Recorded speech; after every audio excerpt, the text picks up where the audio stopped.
नमस्कार प्यारे बच्चों, आज हम कक्षा 6 एनसीईआरटी गणित प्रश्नावली 11.2 बीज गणित के सवाल नंबर 1 से शुरू करेंगे और इस प्रश्नावली के सभी सवाल हम करेंगे।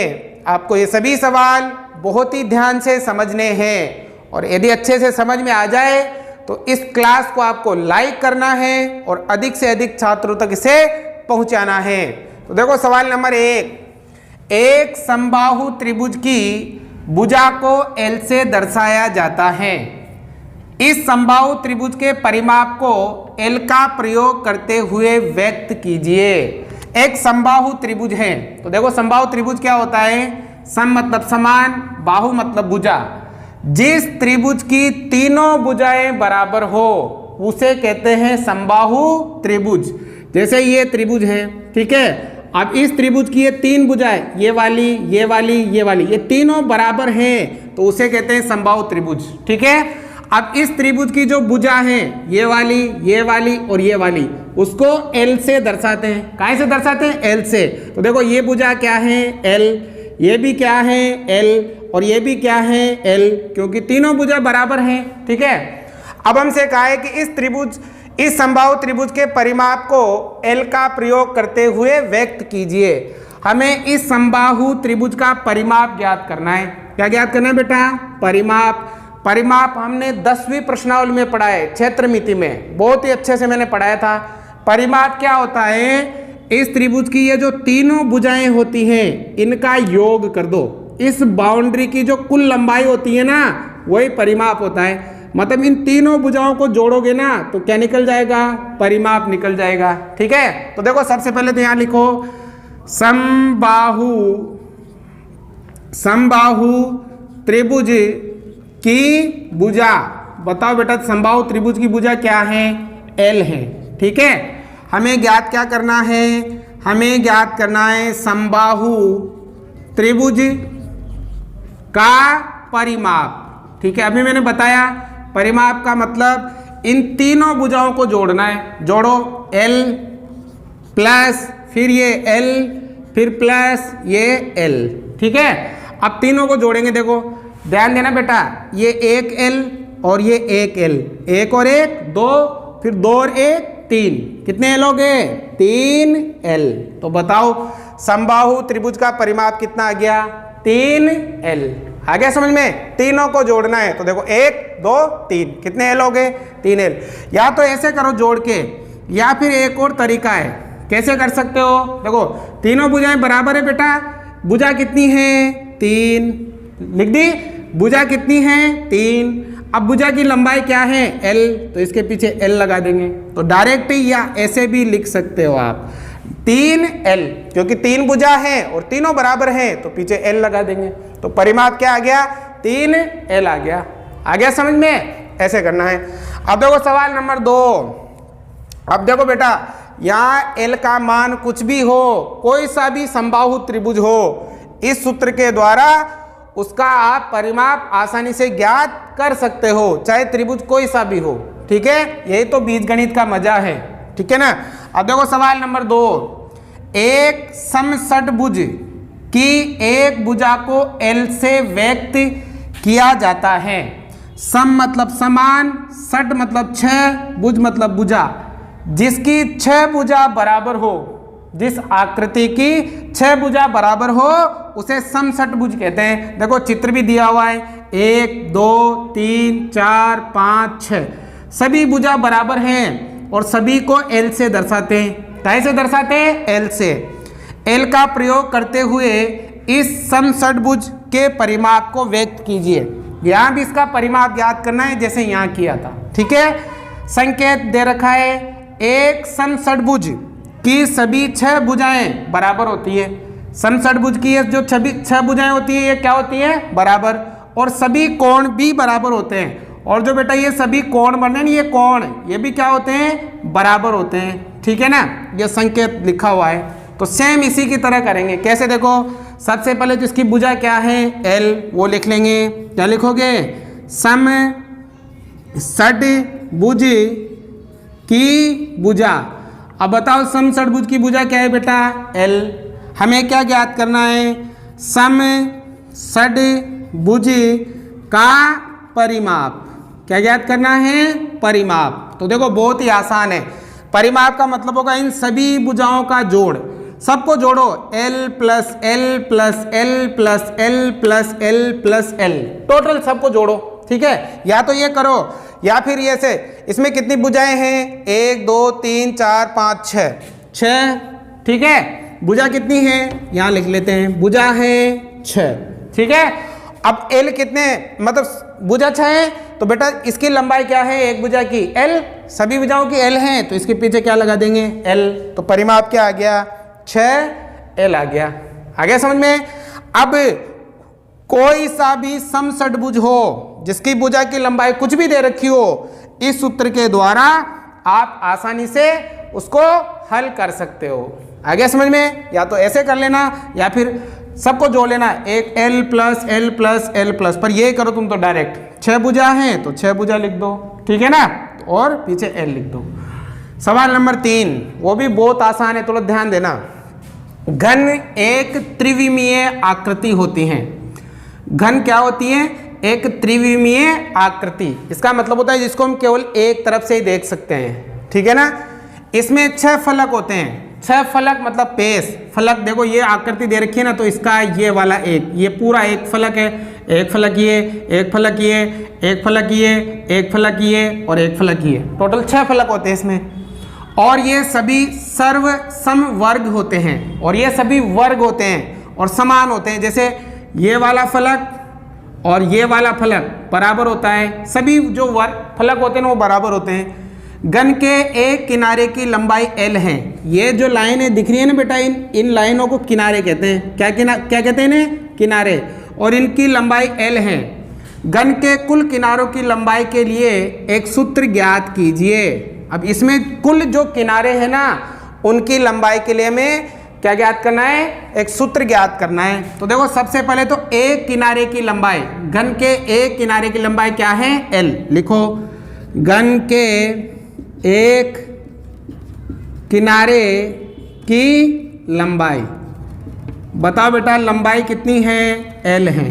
ठीक है, अब घन में हमें ये देखना है कि टोटल कितने किनारे होते हैं। तो देखो कितने? 1, ठीक है, 2 3 4। ठीक है, अब इधर देखो 5 6 7 8। ठीक है, अब इधर देखो 9 10 11 12। टोटल कितने किनारे होते हैं? 12। तो यहाँ हम लिखेंगे घन में किनारों की संख्या। बताओ बेटा टोटल कितने किनारे हैं? 12। कितने किनारे हैं? 12। 1 2 3 4। ठीक है, अब 5 6 7 8। ठीक है, 9 10 11 12। कितने किनारे? 12। अब हमसे कहा है घन के कुल किनारों की लंबाई के लिए एक सूत्र। तो कुल किनारों की लंबाई, ठीक है ना बेटा, टोटल कितने किनारे हैं? 12। एक किनारे की लंबाई कितनी है? L। तो सूत्र क्या बन गया? 12L। आ गया समझ में? आपको 6 नहीं लेने बेटा, 6 तो फलक हैं, इसने किनारों के लिए कहा है तो किनारे ये होते हैं। तो सूत्र क्या बन गया? 12L। अब यहाँ पर कोई सा भी घन हो और उसकी ये लंबाई कोई सी भी हो, इस सूत्र के द्वारा उसको हम आसानी से ज्ञात कर सकते हैं। जैसे ये लंबाई 2 है तो यहाँ हम 2 रख देंगे, ये लंबाई 5 है तो यहाँ हम 5 रख देंगे, ये लंबाई 15 है तो यहाँ हम 15 रख देंगे, और गुणा करके आसानी से इसके घन के जो किनारे हैं उसकी कुल लंबाई हम ज्ञात कर सकते हैं। तो उम्मीद करता हूँ आपको तीनों सवाल समझ में आए होंगे। पहले इनको उतारो फिर आगे करते हैं। सवाल नंबर 4, वृत्त का एक व्यास वह रेखाखंड है जो वृत्त पर स्थित 2 बिंदुओं को जोड़ता है और उसके केंद्र से होकर जाता है। आकृति में AB वृत्त का व्यास, C उसका केंद्र है, वृत्त के व्यास को D से दर्शाते हैं, को उसकी त्रिज्या को R से दर्शाते हैं, के पदों में व्यक्त कीजिए। देखो ध्यान देना बेटा, आपको ये एक वृत्त दे रखा है, ठीक है, समझना इस आकृति में। अब वृत्त में जो ये बाउंड्री दे रखी है ना ये वाली, इसे कहते हैं वृत्त की परिधि। क्या कहते हैं? परिधि। और जो ये AB है, ये ए बी वृत्त का व्यास है। ये ए बी जो दे रखा है ये वृत्त का व्यास है और व्यास को डी से दर्शाते हैं। ठीक है, अब व्यास क्या करता है, वृत्त पर स्थित दो बिंदुओं को जोड़ता है और केंद्र से होकर गुजरता है। ये सी क्या है, इसका केंद्र है। ठीक है, अब हमसे कहा है कि इस व्यास को, ये जो व्यास है ना व्यास, इसको उसकी त्रिज्या को आर से दर्शाते हैं, के पदों में व्यक्त कीजिए। ये जो व्यास है इसको हमें त्रिज्या के पदों में व्यक्त करना है। अब देखो त्रिज्या क्या होती है, ऐसी लाइन जो वृत्त के केंद्र से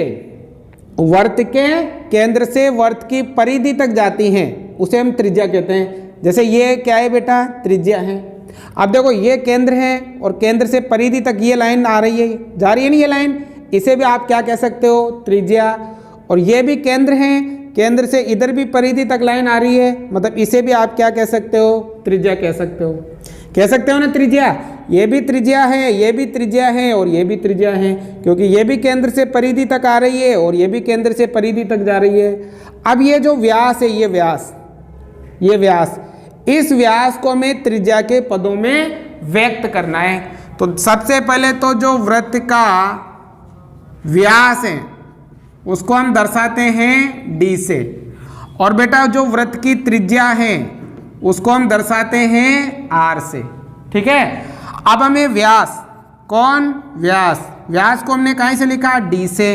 अब व्यास ये लाइन है व्यास। अब बताओ व्यास कैसे बना, एक आर और एक आर। अगर हम इन दोनों को जोड़ दें, इसको और इसको, इस त्रिज्या को और इस त्रिज्या को जोड़ दें तो क्या बन जाएगा, व्यास बन जाएगा।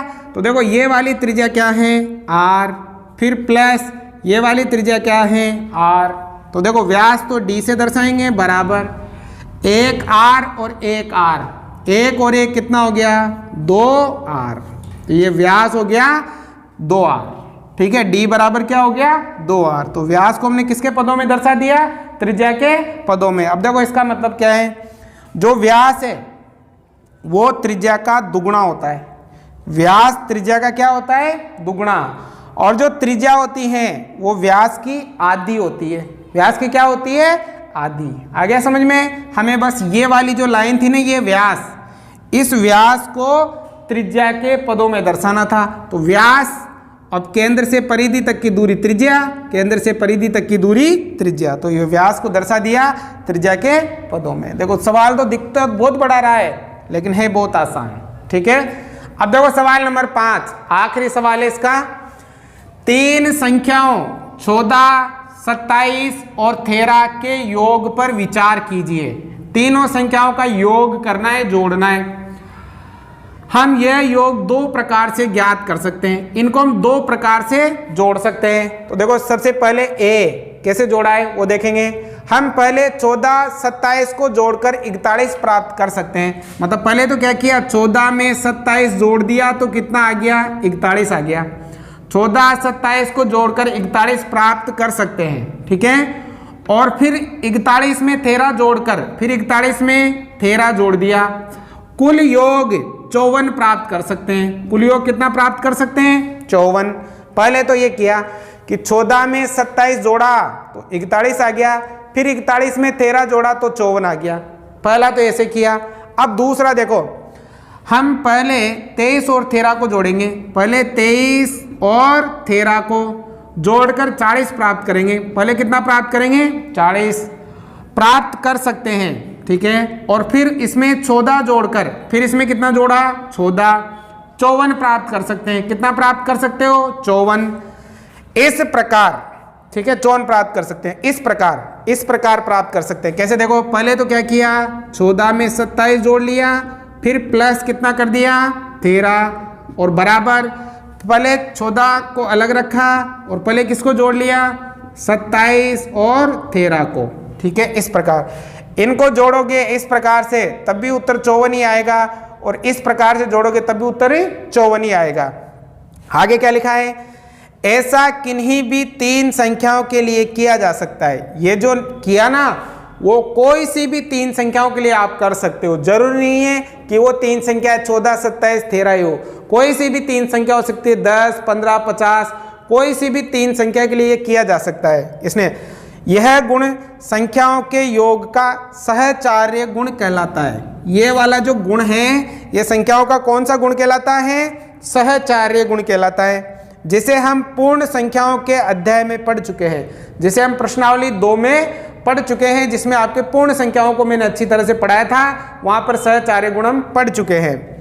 आगे लिखा है चर ए बी और सी। अंग्रेजी वाले जितने भी अक्षर हैं उन्हें चर कहते हैं। तो चर ए बी सी का प्रयोग करते हुए एक व्यापक रूप में व्यक्त कीजिए।